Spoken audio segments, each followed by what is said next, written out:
All right. In this particular situation, we were just going to go over our first blog post.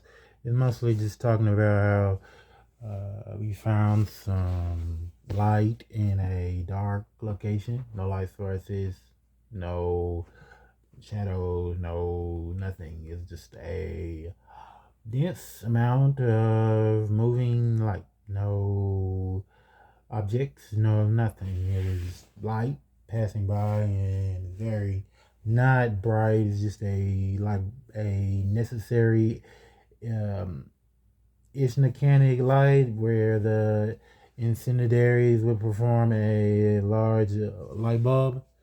That was about how that works. And this is something that we want to talk about right here.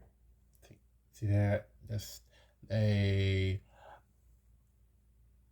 dealership that we want to start for mostly just spaceships. And I guess you would leave them in parking lots or at home.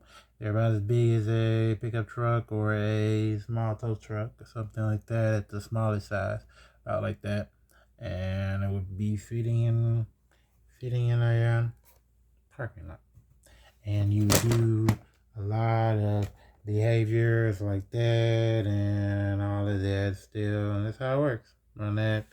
But if you have situation, it's pretty cool. The light incendiaries for all of that will be necessarily 2.8, not point 0.6.